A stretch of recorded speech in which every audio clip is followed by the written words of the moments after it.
این داستان واقعی مردی به نام عیسی است که 2000 سال قبل زندگی میکرد. ما دقیقا نمیدونیم بچه‌ها چطور با عیسی آشنا شدن، اما شاید اینطور اتفاق افتاده باشه.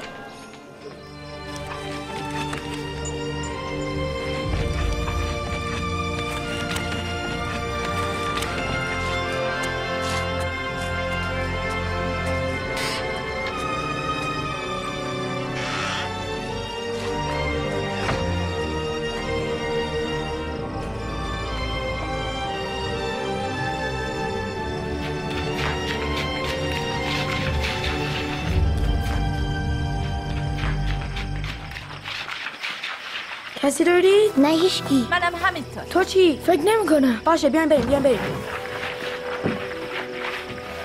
بنیامین مهم نیست تو چی فکر می‌کنی. من جدی فکر می‌کنم عیسی فرستاده خداست. یعنی فقط به خاطر اینکه معجزه میکنه ممکنه همش کلک باشه؟ آره چه چیز دیگه میتونه باشه؟ موضوع همینه. من لازم نیست معجزه رو توضیح بدم. معجزه چیزیه که فقط خدا میتونه انجام بده. منظورت کمک به کوراست که دوباره اونا ببینن؟ آره. من اصلا این حرفا رو باور نمیکنم. من باور میکنم. سارا تو اینجا چیکار میکنی؟ من یادم رفت به الاغم غذا بدم. وقتی شنیدم دارین درباره عیسی حرف میزنین اومدم ببینم چی میگین. سارا تو درباره عیسی چی میدونی؟ خیلی میدونم. مادر بزرگم مادرش مریم میشناسه و به من همه چیزو درباره عیسی گفت که چطور به دنیا اومده و چیزای دیگه. این یه داستان فوق العاده است، جدی میگم. مریم یه دختر جوونی بود که در ناصره زندگی میکرد. هنوز عروسی نکرده بود اما قرار بود با یه مردی به نام یوسف عروسی کنه.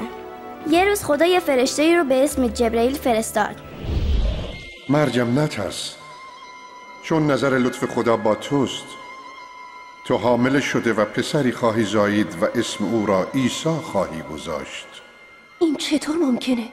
من باکره هستم. روح القدس بر تو خواهد آمد. برای همین این بچه مقدس پسر خدای تعالی خوانده خواهد شد. پادشاهی او هیچ وقت تمام نخواهد شد. اون فرشته مریم رو ترسوند؟ اگه یه فرشته بیاد با من حرف بزنه من خیلی میترسم. خب بعدش چی شد؟ ای مردان ناصره، بدانید که طبق دستور دولت یه قانون گذاشت که تمام مردم به شهری که در اون به دنیا آمدن برن و ثبت نام کنن. میدونی یعنی اسم تو روی کاغذ امضا کنی که اجدادشان در آن به دنیا آمده‌اند بروند و ثبت نام. برای همین یوسف مریم با خودش برد به شهر بیت لحم، اونجایی که عیسی به دنیا اومد. وقتی اونا رسیدن بیت لحم تمام شهر خیلی شلوغ بود و تمام مسافرخونه ها پر بود. تنها جایی که یوسف تونست پیدا کنه بمونه یه طویله بود. یعنی یه همچین جایی؟ آره یه همچین جایی. و اون شب عیسی به دنیا اومد. چند تا چوپان روی تپه های نزدیک طویله بودن. داشتن گوسفنداشون رو نگه می داشتن که یه دفعه یه فرشته دیدن. همین امروز در شهر داوود نجات دهنده شما به دنیا آمد. او مسیح خداوند است. چوپانا زود رفتن تا بچه رو ببینن. تو آخر خوابیده بود. میتونی فکرش رو بکنی؟ اونا بچه رو تو جایی که به حیوونا غذا میدادن گذاشتن.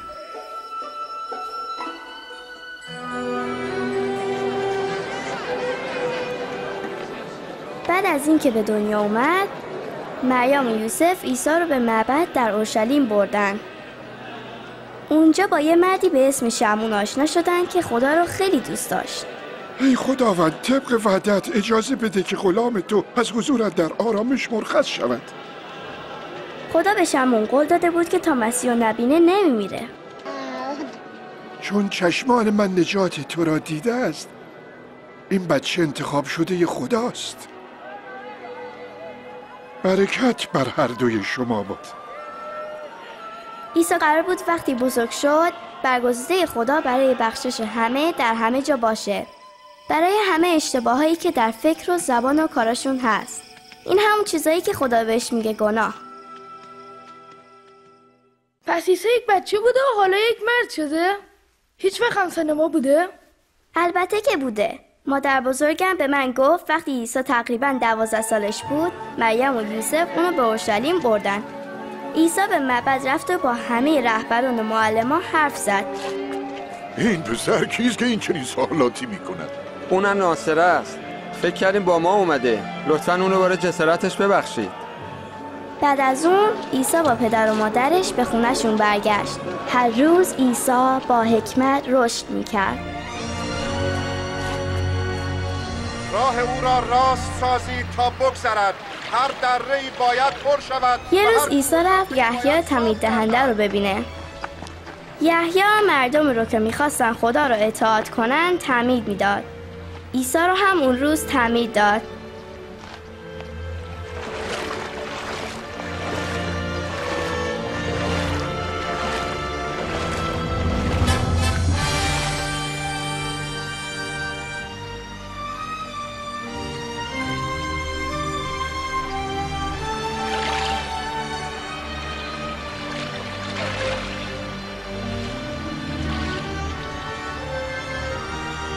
و مردمی که اونجا بودن صدای خدا را از آسمون شنیدن.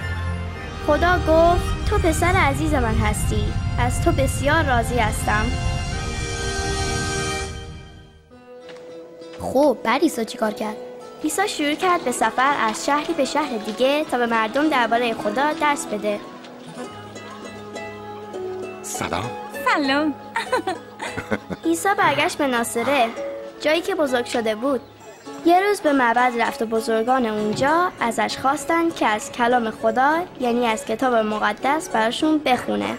جایی که عیسی از کتاب مقدس خوند درباره نقشه خدا بود که قرار بود عیسی رو بفرسته تا مردم در همه جا بتونن تا ابد با خدا زندگی کنن. روح خداوند بر من است، چون مرا انتخاب کرده تا خبر خوش برای فقیران بیارم. او مرا فرستاد تا آزادی اسیران و بینایی کوران را اعلام کنم، تا ستم دیدگان را آزاد کنم و اعلام کنم الان زمانی است که خداوند مردم خود را نجات می‌دهد. او خوب صحبت می‌کنه.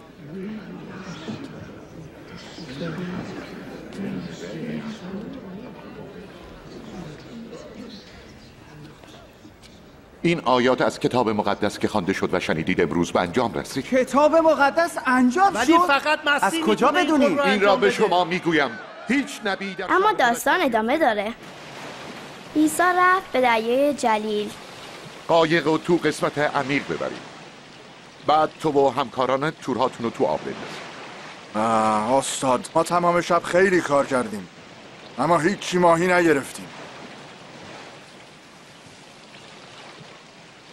اما اگه شما میگید تورمون رو میندازیم.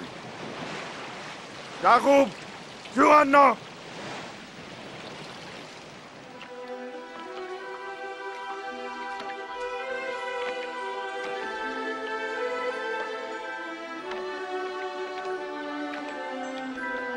خدای من.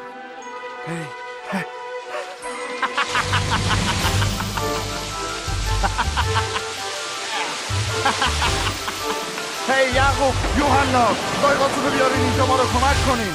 زود باشید. خودمون خیلی مشغولیم. این برای سنگینش نکن. تو رو بکش تو. بابا مواظب باش. برو کنار. باورت میشه؟ ماهیا رو نگاه کن. تو رو بکش تو. فکر کنم اون موقع بود که پتروس فهمید عیسی پسر خداست. اما پتروس ترسید. اون خیلی کار اشتباه تو زندگیش کرده بود. نمیتونست بفهمه چطور یک شخص پاک و قوی مثل عیسی میتونه شخص گناهکاری مثل اونو بپذیره. از من دور شو ای خداوند. من انسانی گناهکار هستم. هیچ نترس پتروس. من بهتره برم. منم بهتره برم. منم همینطور. خدافظ. میبینمت. بعدم میبینمتون.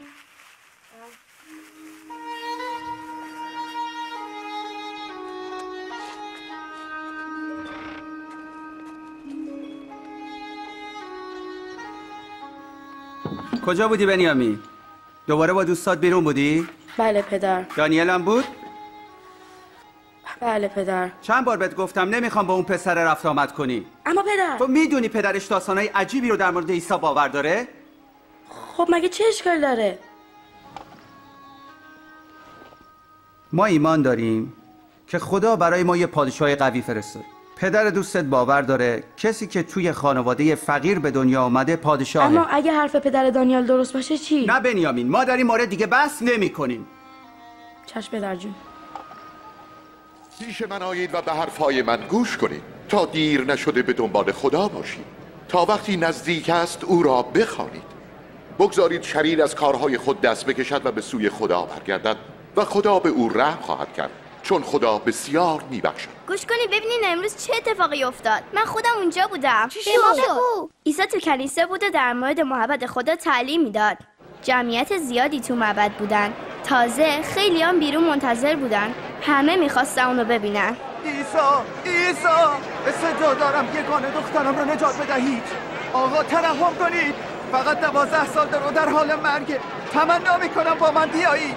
یایروس عیسی رو عیسی دخترت مرده است، دیگر مزاحم استاد مشو. هیچ نترس، فقط ایمان داشته باش و او خوب میشه. شهیده چی گفت؟ میگه حال دختر خوب غیر ممکنه. امکان نداره.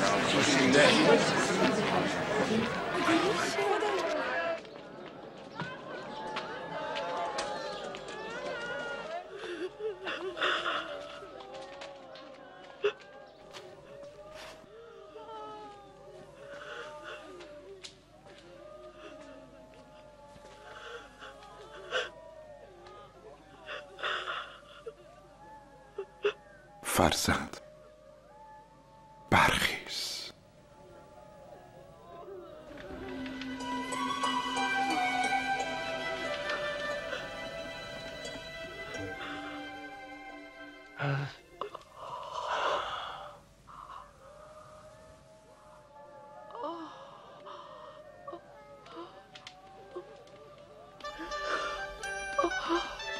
یه چیزی بهش بدید بخوره. عجب، این جدی اتفاق افتاد؟ بله که افتاد. اصلا به نظر نمیومد که قبلا مریض بوده. شاید، ولی من نمیدونم. اما پدر من میگه که عیسی دوست گناهکارانه. درسته، اما دلیلش اینه که عیسی همه رو دوست داره و بهشون اهمیت میده. بابام به من درباره یه مردی گفت به نام متی که کارش این بود وقتی مردم وارد شهر میشدن از اونا مالیات بگیره.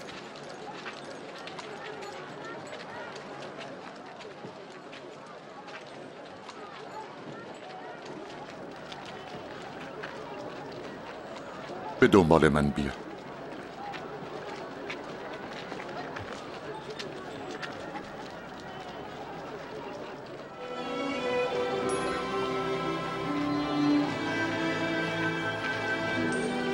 متی یکی از اون 12 نفریه که عیسی انتخاب کرده تا شاگردش باشن. اونها دوستان نزدیک عیسی هستند و باهاش همه جا میرن تا به مردم راجع به خدا تعلیم بدن. بقیه شاگردای عیسی پتروس، اندریاس، یعقوب، یوحنا، فیلیپ، بارتولما، البته خود متی، توما، یه یعقوب دیگه، یه شمعون دیگه، یهودا و یهودای اسخریوتی. دانیال چطور همینا یادته؟ چون که خیلی باهوشه. تو فکر میکنی باهوشه چون خودت خیلی ساده ای. نه نیستم. چرا تو خیلی ساده ای؟ آهای این دوست من قله‌ای نکن. به کی میگی قلو؟ به کی؟ ولش کن. نه بابا، کی میخواد جلو من بگیره؟ تو؟ دعوا تو بزنیش دعوا کنید دعوا پسر را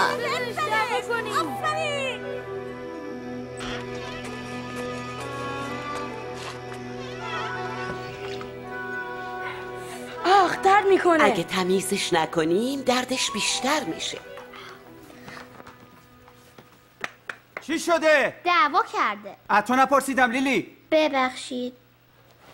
با دانیال دعوا کردم پدر. داشتن راجع به عیسی حرف میزدن. اونا همیشه خونه سارا جمع میشن.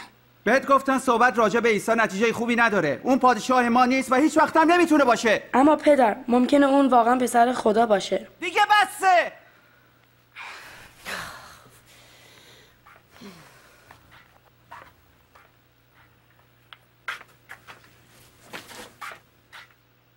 فکر نمی کنی بهش سخت میگیری؟ نه من فکر نمی کنم.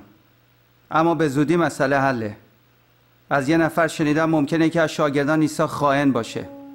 اگه این درست باشه دیگه عیسی برامون مشکلی نمیسازه.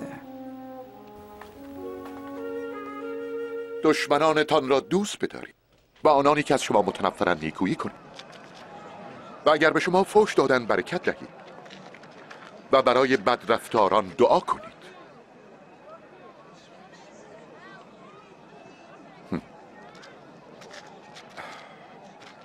اگر کسی به گونه‌ات سیلی زد، بگذار طرف دیگر را هم بزند.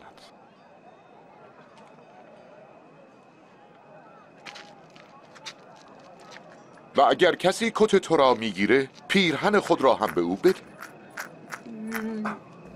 بده به هر کس که از تو گدایی میکنه. و اگر کسی مال تو گرفت، از او نخواه که پس بده. برای دیگران همان را بکن که از دیگران انتظار داری برایت بکنن. میخوام این مردو بشناسم. جدی فکر میکنی که اون مسیحه؟ وقتی گفت مسیح منظورش چی بود؟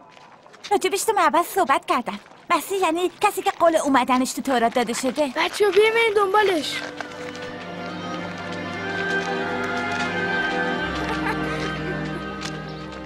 چه غذای خوبی. دیدی عیسی چه معجزاتی کرد؟ باور کردنش سخته. اون اینجا چیکار میکنه؟ نمیدونم.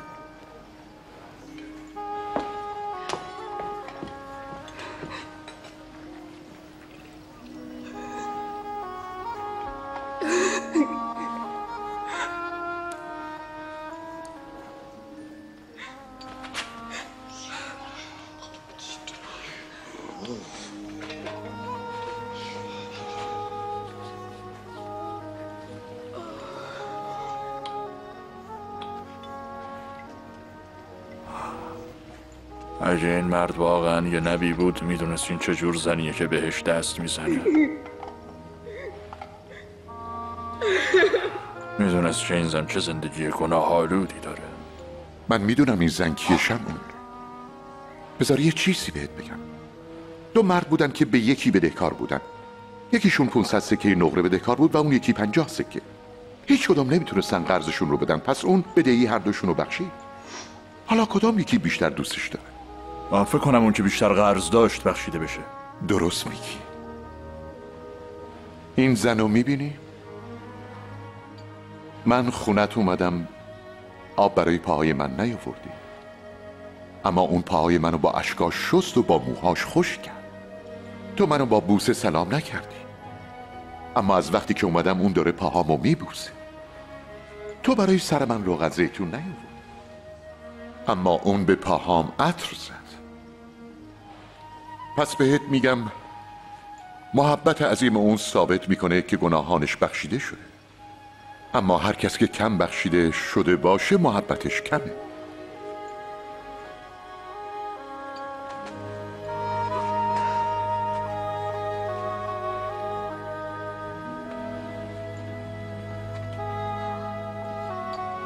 گناهان تو بخشیده شد. چطور میتونه اینو بگه؟ اون چطور میتونه گناهان رو ایمان تو رو نجات داد. به سلامتی برو.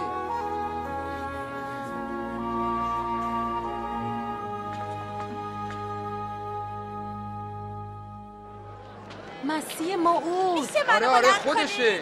همون نبیه. بیا رو دوش من. حالا میتونی ببینی؟ من میتونم ایسا رو ببینم. خودش باشه. نگاه کن. یک کشاورز رفت که دانه بکاره.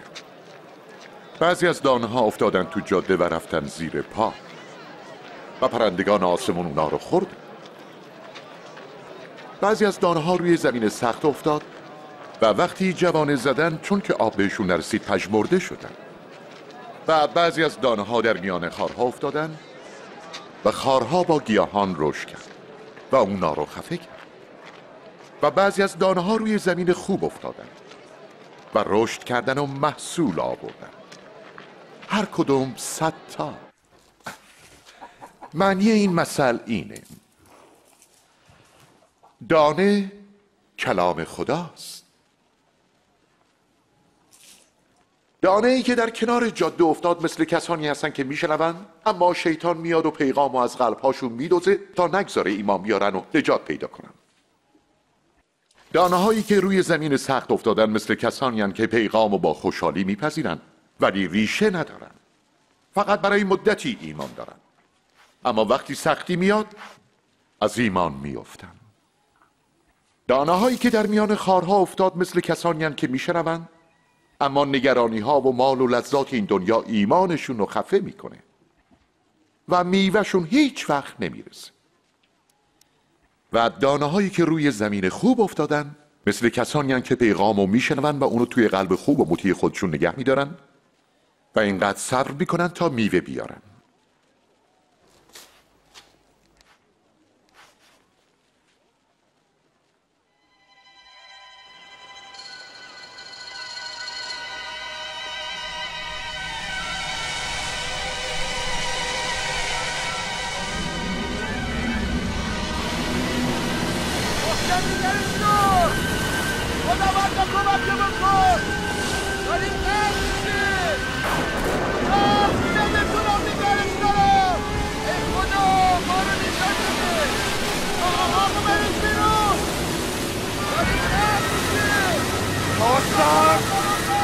استاد! عیسی! داریم میمیریم. موجا دارن ما را غرق میکنن. داریم غرق میشیم. ما رو نجات بده استاد. داریم میمیریم. عیسی! استاد! داره کم بشه. بارون داره دم میاد.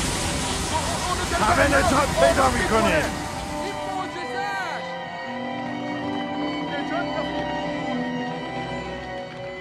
ایمانتون کجاست؟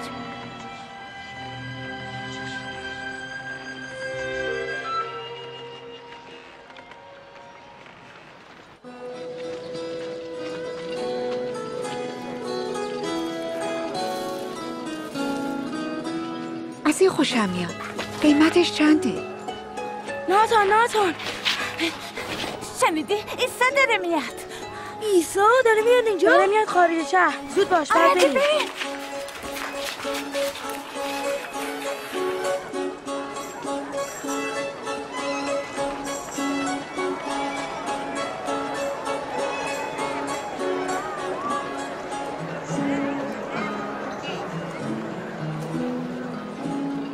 متاسفم که زدمت بنیامین.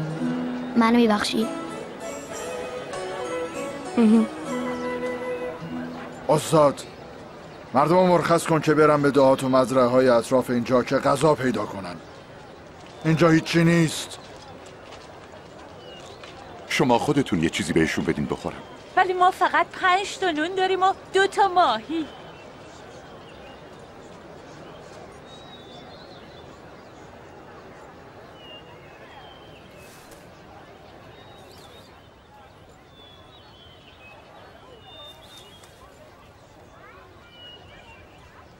مبارک هستی ای خداوند، خدای ما، پادشاه جهان که از زمین ما را نان میدهی.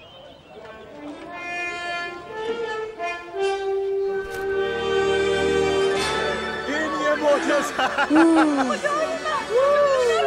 این معجزه است. چقدر نور! من که باور نمی‌کنم. باور کردنی نیست.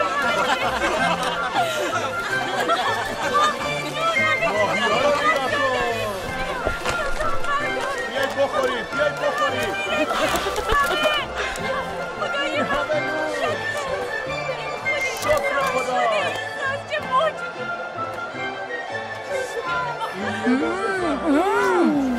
بنیامین تو چطور هنوز نمیتونی باور کنی عیسی پسر خداست؟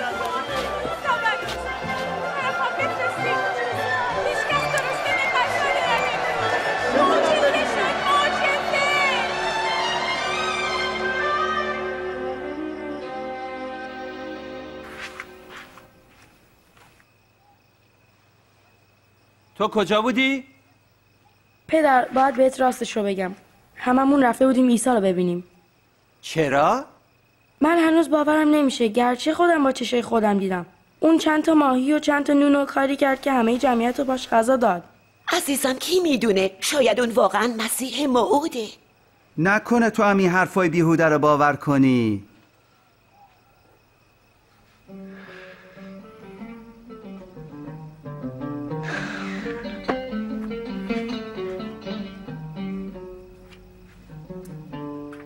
ما باید چه کار کنیم؟ کتاب مقدس چی میگه؟ چطور اونو معنی میکنی؟ خداوند خدای خود را با تمامی قلب، با تمامی جان، با تمامی قدرت، با تمام فکر خود دوست دار و همسایه خود را چون خود. درست میگی. همین کارو بکن و زنده بمون. همسایه من کیه؟ یه روز یه مرد داشت از اورشلیم به شهر اریحا میرفت که دزدا بهش حمله کردن. لختش کردن، زدنش و نیمه جون انداختنش رفتن. اتفاقا یه مرد مذهبی از اون مسیر رد میشد. وقتی مردو دید از اون طرف رفت. از همون راه یک لاوی هم اومد، رفت و نگاهی به مرد انداخت و راهشو کشید و رفت. ولی یک سامری منفور که از اون راه میرفت به این مرد برخورد و وقتی اونو دید قلبش از رحمت پر شد. به طرف مرد رفت و روی زخماش روغن ریخت و مرهم گذاشت و پانسمانش کرد. بعد اونو سوار کرد و بردش به یک مهمانخانه و اونجا بهش رسید. روز بعد به مهماندار 2 سکه نقره داد و بهش گفت از این مرد نگهداری کن و گفت وقتی که برگشتم هر چی خرج شده باشه بهت میدم. کدوم یک از این 3 نفر مثل یک همسایه بود برای اون مرد که دزدها زده بودن؟ اون که بهش مهربونی کرد. پس شما هم همین کارو بکنید.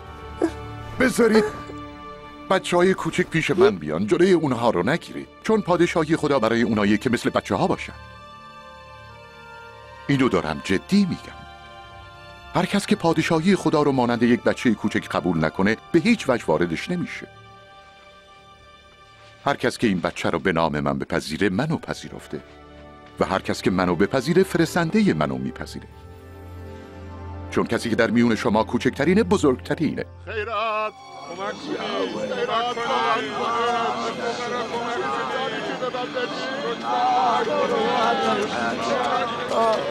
چی شده؟ چه خبره؟ پدر جان عیسی ناصری داره رد میشه.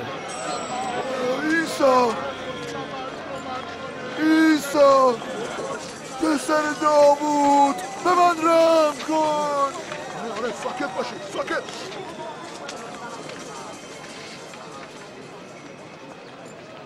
میخوای من برات چیکار کنم؟ میخوام دوباره ببینم.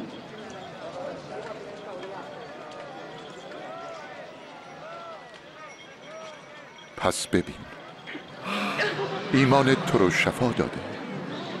میتونم ببینم. خدا رو شکر. من ببینم. این معجزه است. میتونم ببینم. باور نکردنیه. ولده میخوام ببینمش. من واقعا نبیه. استاد منو نجات بده. ای خداوند نجاتمون بده. نجاتمون بده. خدا رو شکر. خداوند راه درستمون نشون بده. میتونم ببینمش. آره منم میبینمش. خودت جون. من دلم میخواد دستمو بزنم به هم ببینمش.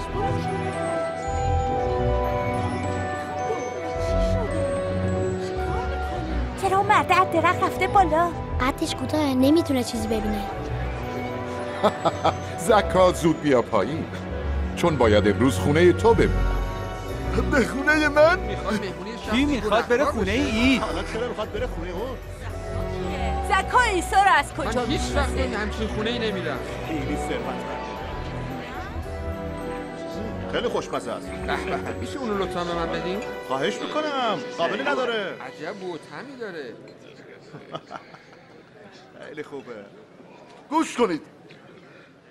حالا من نصف داراییمو میدم به فقرا و اگر تا به حال سر کسی رو کلاه گذاشتم جبران میکنم. 4 برابرش رو میدم.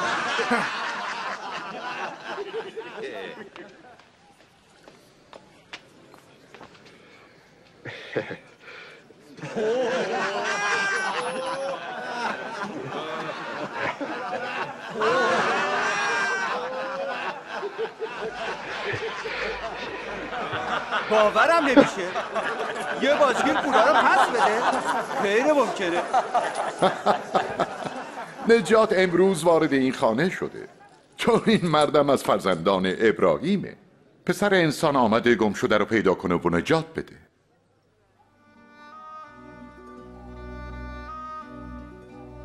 گوش کنید،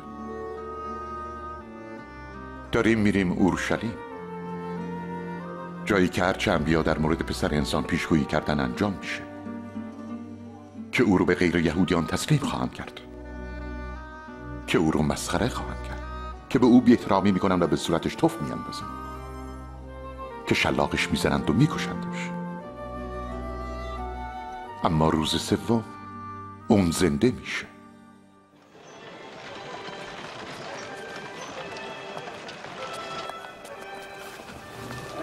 سلام سارا. سلام. اینجا یه چیزی عوض شده. آره، الاغ سارا گم شده. نه، گم نشده. من اونو به یکی قرض دادم. اون که بخواد الاغ تو رو قرض بگیره. مبارک باد. مبارک باد پادشاه. کسی که به نام خداوند میآید. جلال بر خداوند. مسیح آمدم. مبارک باد. پادشاه میآید. جلال بر خداوند. جلال بر خداوند. استاد به شاگردانت بگو که ساکت باشن. گوش کنید، اگر اینها ساکت باشن سنگ ها خودشون فریاد خواهند کشید. خدا رو سپاس باد. مبارک باد. 6 7 8 9 10 11 12 13 19 20 21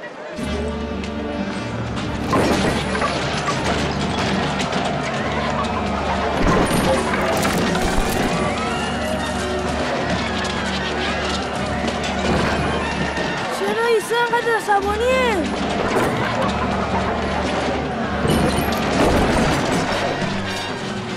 اینا معبد رو به جای محل پرستش خدا محل تجارتش کردن. کتاب مقدس میگه خانه من خانه دعا خواهد بود، اما شما اونو غار دزدان کردید. داره میره طرف ایمونای من. جلوشو بگیری.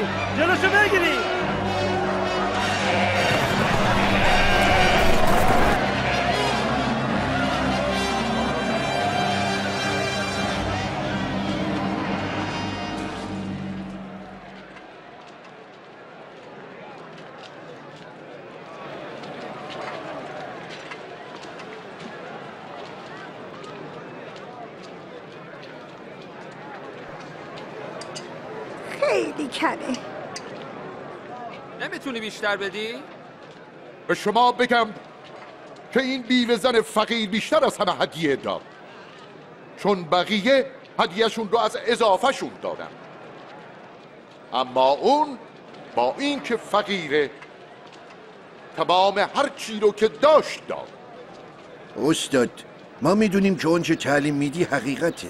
میدونیم که شما به مقام انسانها توجه نمی کنی، بلکه حقیقت رو در مورد اراده خدا تعلیم میدی. به ما بگو آیا برخلاف شریعتی که ما به دولت روم مالیات بدیم یا نه؟ خداوند مواظب باش، میخواد تو رو به تله بندازه. به من یک سکه نقره نشون بدید. یک سکه نقره؟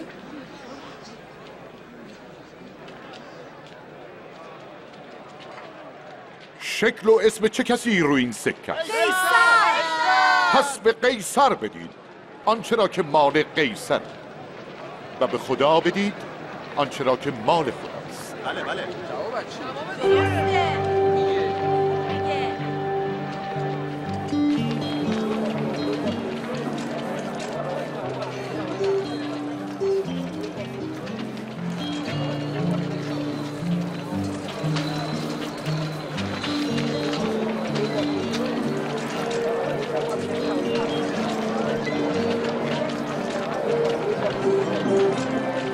نگاه کن، پتروس اونجاست. فکر میکنه داره چیکار میکنه؟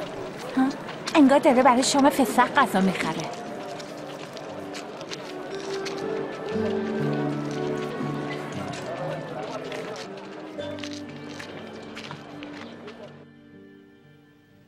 چقدر میخواستم که این شام فسح رو قبل از رنج کشیدنم با شما بخورم،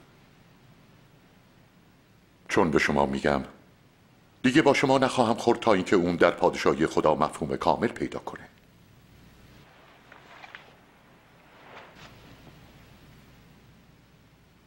نامت مبارک ای خداوند خدای ما پادشاه جهان که از تاک میوه میآفری. اینو بگیرید و بین خودتون تقسیم کنید.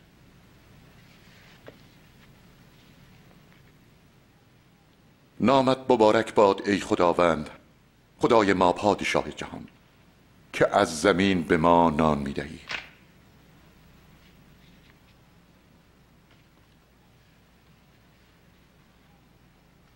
این بدن منه که برای شما داده میشه.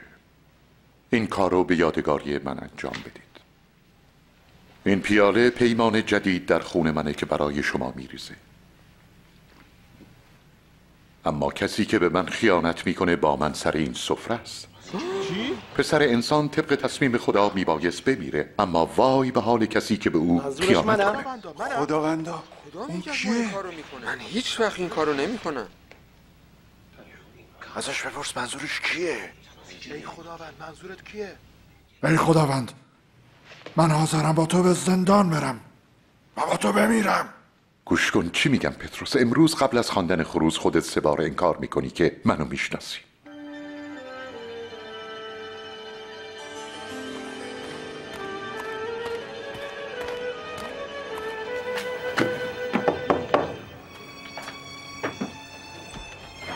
شورا تصمیمشو گرفته.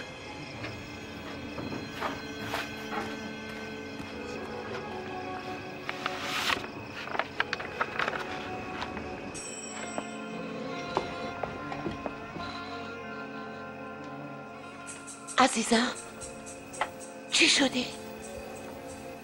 انگار سلطنت این به اصطلاح پادشاه داره تموم میشه. یه پیغامی را از شورا دریافت کردم که میگه یکی از پیروان عیسی به نام یهودای اسخریوطی حاضر شده کمک کنه که عیسی را دستگیر کنن.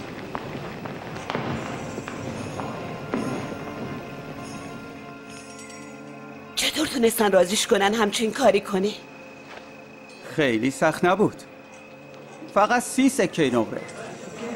همین امشب عیسی را دستگیر میکنن و مطمئن میشن که فرار نکنه. نه خدایا نه.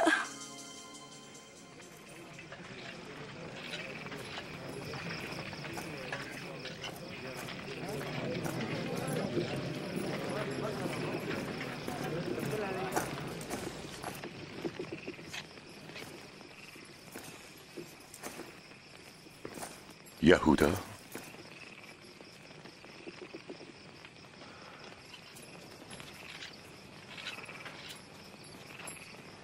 آیا با یک بوسه به پسر انسان خیانت میکنی؟ خداوندا با شمشیر بزنیمشون. تو دستگیرش کنید. بس کنید.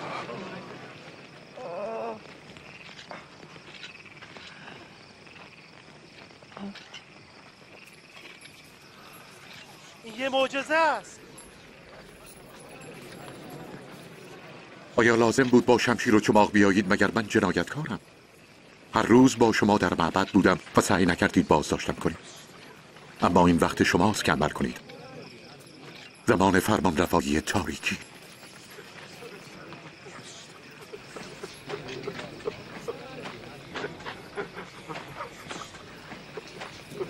دستگیرش کنید.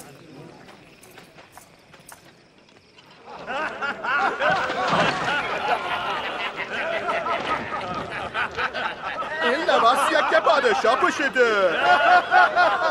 به ما بگو حالا چی میشه؟ حالا ما را نجات میدی؟ آله جناب ما را نجات میدی؟ این مردم با عیسی بود. من اصلا اونو نمیشناسم. من اونا رو با همدیگه دیدم.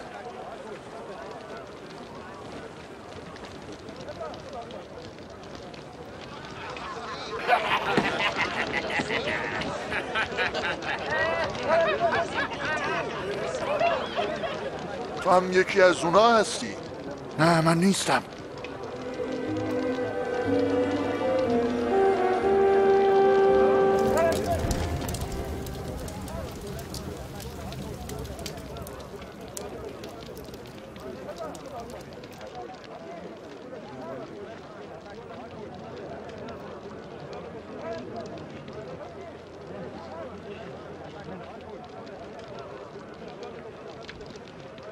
من شک ندارم که این مرد با عیسی بوده، چون از لهجهش معلومه جلیلیه. آره که نه. من اصلا نمیدونم تو درباره چی صحبت میکنی.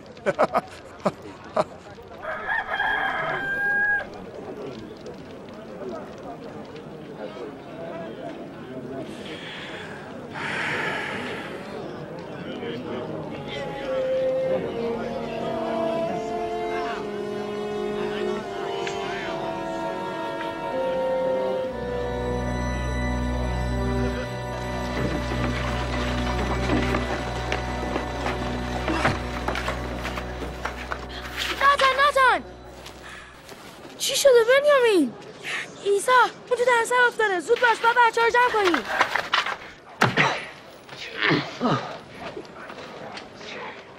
کی تو رو زد؟ حد بزن. نباوت کن. حالا کی تو رو میزنه؟ بس کنی. گفتم بس کنی. اونو پیش شورا بیاری.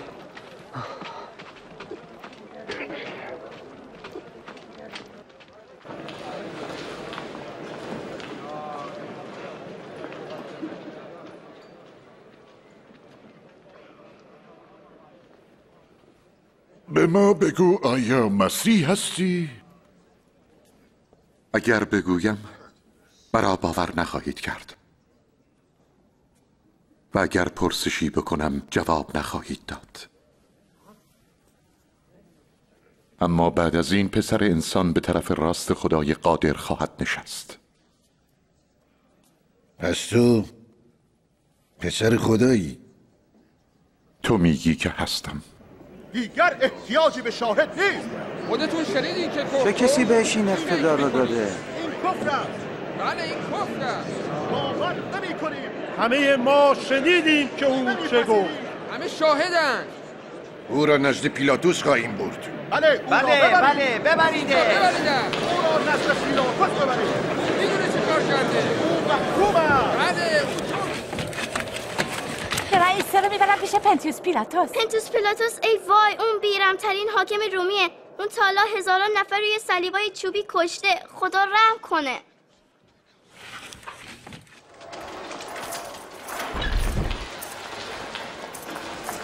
بیا.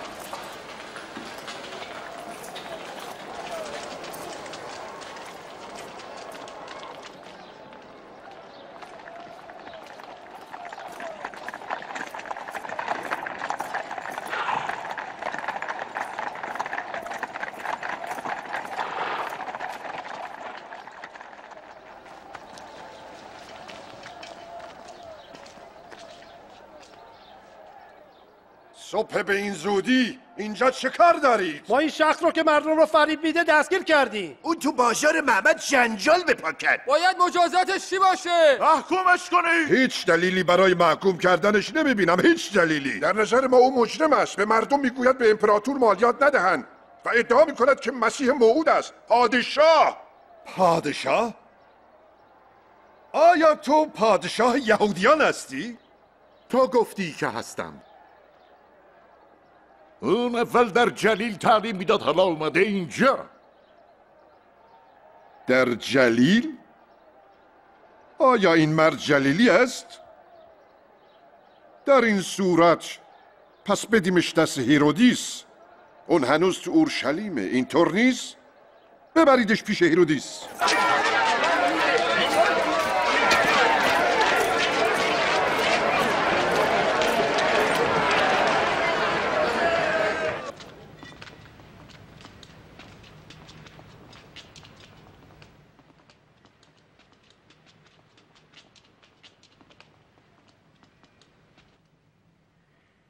تو خودتو کی میدونی؟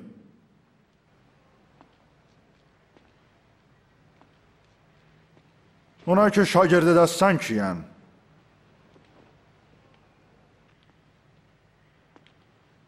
خیلی ها میگن که تو معجزه میکنی.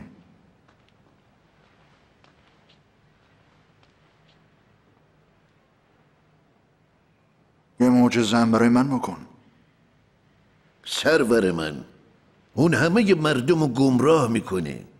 اون به خودش میگه پادشاه. این مرد پادشاه؟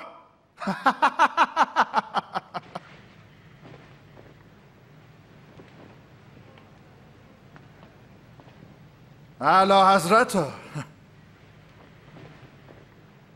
حسابی بزنیدش پیش پیلاتوس. اینجا منطقه اونه. این مرد کاری که سزاوار مرگ باشه نکرده، پس دستور میدم شلاقش بزنن بعد آزادش کنن. تو وظیفه داری که یک نفر رو در این عید برای ما آزاد کنی. ما خواستار آزادیه. باراباس هستیم. بله. و این مردمو کشید. بله، باراباس رو به ما بده.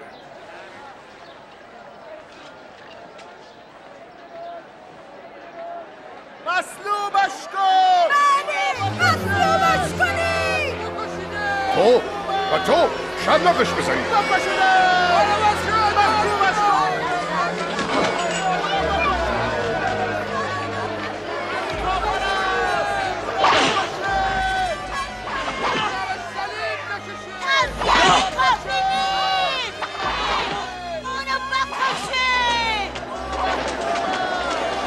عقب!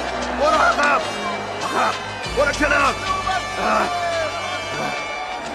ازش دور بشید! عقب! برو عقب! یعنی اونا واقعا میخوام بکشنش؟ پاشو! برید کنار! میگم پاشو! تو! اسمت چیه؟ شمعون قیروانی قربان. صلیبو بردار!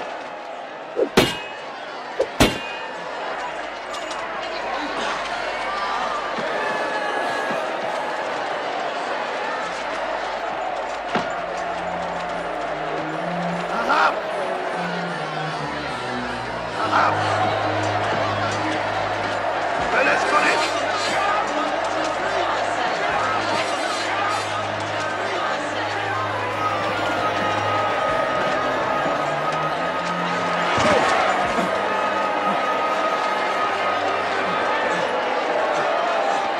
بیایی! عجله کن!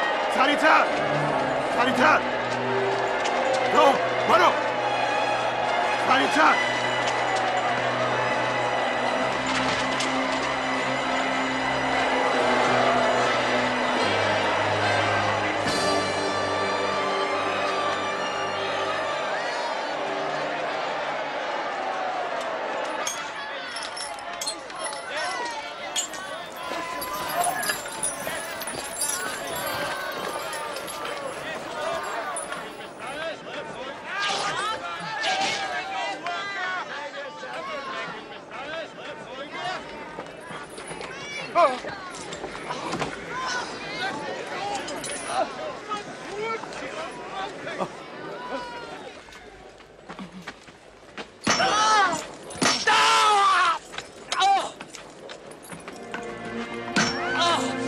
صلیب را بلند کنید!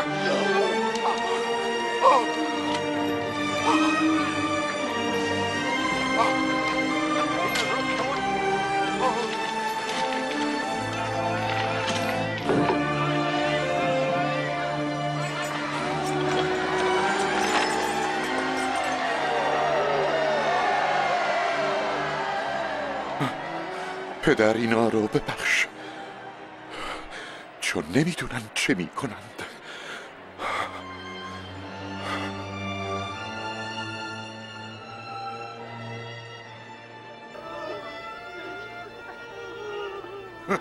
دیگران را نجات داد، بگذار خودش را نجات دهد. بله، اگر مسیح هستی خودت رو نجات بده. از صلیب بیا پایین. معجزه‌ای به ما نشون بده.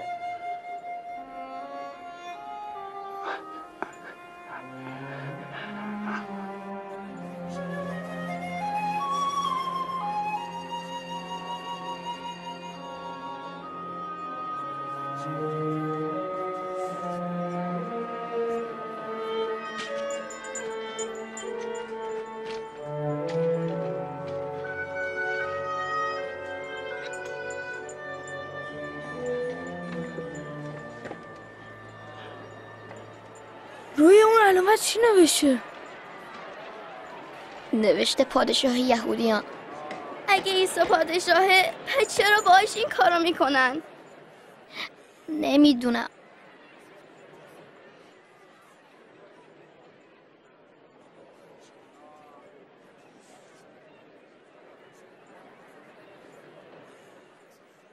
فکر میکنی همون مسیح موعوده؟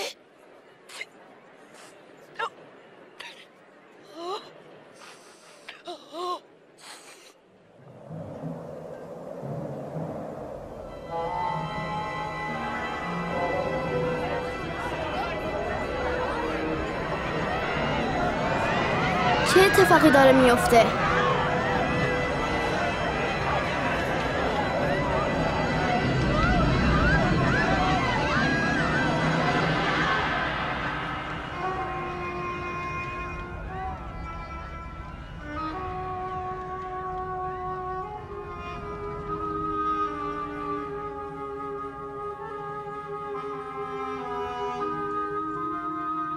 پدر،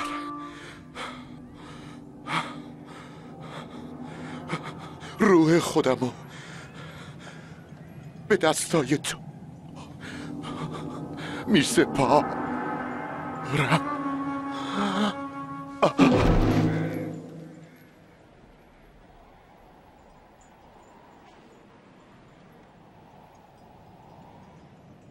من یه قبر برای استاد آماده کردم. دوست دارم بدنشو اونجا ببرم.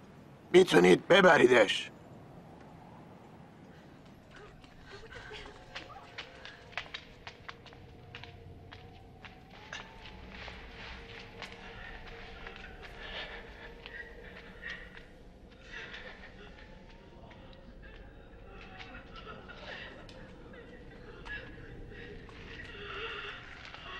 ما را ببخشید.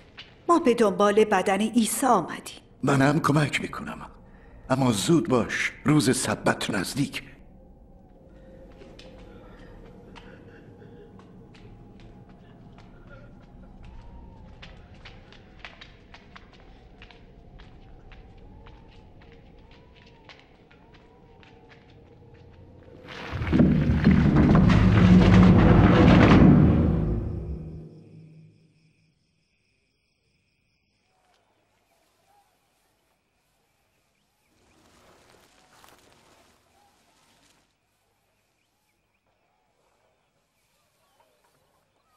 باورم نمیشه که دیگه عیسی رو نمیبینیم. راستی بچه ها، شما یادتون نمیاد عیسی مرتب چی میگفت؟ چی؟ من یادمه عیسی مرتب میگفت بعد از 3 روز اون دوباره زنده میشه.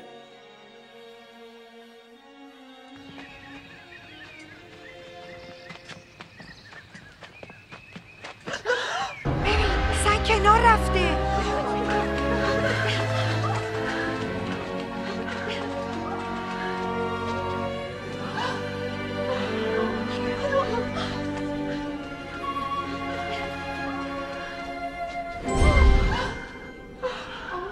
چرا به دنبال زنده در میان مردگان میگردید؟ او اینجا نیست، بلکه از مرگ برخاسته. یادتان هست وقتی که در جلیل بود به شما خبر داد و گفت پسر انسان به دست مردم گناهکار تسلیم شده، مصلوب خواهد شد و روز سوم برخواهد خاست؟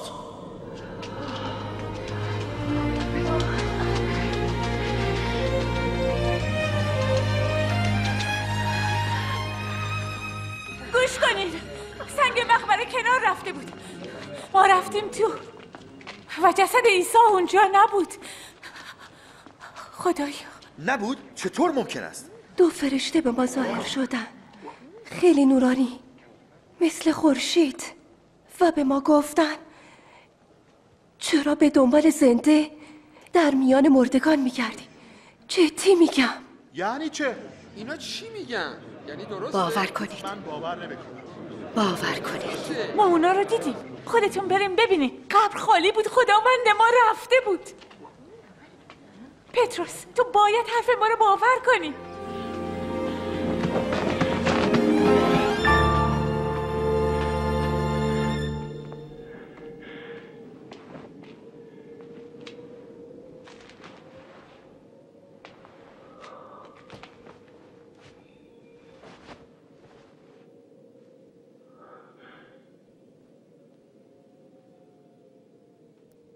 خداوند واقعا از مرگ برخواسته. او به شمعون هم ظاهر شده، ولی ما اونو نشناختیم.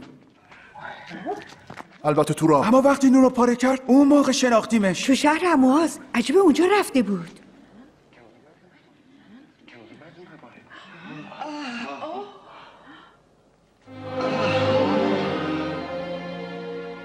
سلام بر شما.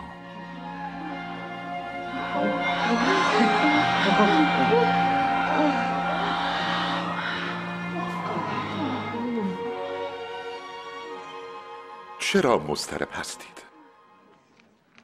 چرا شک به فکراتون راه میدید؟ نگاه کنید به دستا و پاهای من، ببینین که خودم هستم. منو لمس کنین تا مطمئن بشین. چون که روح گوشت و استخوان نداره ولی من دارم. اینها همون چیزایی است که وقتی با شما بودم بهتون گفتم که هرچه در تورات موسی و نوشته های پیامبران و مزامیر داوود درباره من نوشته شده میبایست به انجام برسه.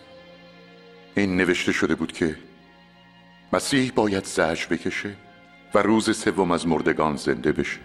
بعد به نام او از اورشلیم شروع کرده و پیغام توبه و بخشش گناهان به همه ملت ها داده بشه. وقتی دانیال اول به من گفت که عیسی پسر خداست، من باور نکردم. اما بعد معجزات عجیب عیسی رو دیدم و به تعالیمش در مورد محبت خدا گوش کردم. همینطور دیدم مردم چه کارهای وحشتناکی با عیسی کردن. دیدم که کتکش زدن. دیدم اونو با میخ زدنش رو صلیب. دیدم که مرد. دیدم که جسدش رو پایین آوردن و بردنش. اصلا فکرشو نمی‌کردم که عیسی رو دوباره ببینم. اما بعد یه چیز فوق‌العاده اتفاق افتاد. خدا به قولش وفا کرد. خدا قول داده بود که عیسی رو دوباره زنده میکنه. و به ما گفت وقتی قبول کنیم که عیسی پسر خداست و اینکه به خاطر ما مرد، الان ما اون زندگی میکنیم و تا ابد هم ما اون زندگی میکنیم. من خوشحالم چون که میخوام همین کارو بکنم. به به، چه داستان خوبی. به حقیقت داره. شما با من و بنیامین و دوستامون نگاه کردین و فکر کردین که عیسی واقعا کیه. شما دیدین که چطور من تصمیم گرفتم ایمان بیارم که عیسی پسر خداست و بخوام که عیسی به قلب من بیاد. حالا نوبت شماست که تصمیم بگیرین. دوست دارین همین الان از عیسی بخواین که شما رو ببخشه؟ ممکنه بگید من نمیفهمم، یا میخوام اول با مامان و بابام صحبت کنم، یا من هنوز آماده نیستم، یا شاید هم بخواین بگین بله من از عیسی میخوام تا همین الان وارد زندگی من بشه. من میخوام عیسی تمام گناهانم رو ببخشه، همه فکرها و حرفا و کارهای اشتباهی که کردم. و میتونید بهش بگین که میخواید برای همیشه با اون زندگی کنین. هر وقت خواستین به خدا بگین بله، میتونین هر طور که دوست دارین باهاش صحبت کنین، یا اینکه اینطوری دعا کنین: خدای عزیز، به پسرت عیسی ایمان میارم. متشکرم که عیسی رو صلیب به خاطر همه فکرها، حرفا و کارهای اشتباه من مرد. لطفاً گناهان منو ببخش. از عیسی میخوام که برای همیشه با من باشه و در من زندگی کنه. کمکم کن تا کسی باشم که تو میخوای. متشکرم که دعای منو جواب میدی. میخواین دعا را همین الان بکنی؟ اگه جوابت بله است، همراه من با خدا صحبت کن. من آهسته دعا میکنم. میتونی جمله به جمله بعد از من دعا کنی. خدای عزیز، به پسرت عیسی ایمان میارم. خدایا، متشکرم که عیسی روی صلیب به خاطر همه فکرها، حرفا و کارهای اشتباهی من مرد. لطفاً گناههای منو ببخش. از عیسی میخوام که برای همیشه با من باشه و در من زندگی کنه. کمکم کن تا کسی باشم که تو میخوای. متشکرم که دعای منو جواب میدی. آمین. حالا به قول خدا اعتماد کن که تو رو دوست داره، تو رو میبخشه و برای همیشه در تو خواهد بود. اگه این دعا رو کردی، خوبه که برای عیسی زندگی کنی و اونو به دیگران بشناسونی. آخه داری وارد یکی از بزرگترین ماجراهای زندگیت میشی. این یک دوستی جدید با عیسی و پدرش خداست. 4 چیزی که به تو کمک میکنه تا خدا رو بهتر بشناسی و دوست داشته باشی. هر روز کتاب مقدس رو بخون. خدا به تو صدها قول داده که در کتابش نوشته. با خدا صحبت کن. با خدا میتونی همه جا و همه وقت راجع به همه چیز صحبت کنی. با دیگران راجع به دوستت عیسی حرف بزن. و با کسانی باش که عیسی رو میشناسن و دوست دارن. ما خیلی خوشحالیم که بهت داستان واقعی عیسی رو گفتیم. حالا نوبت توئه که به دوستات بگی.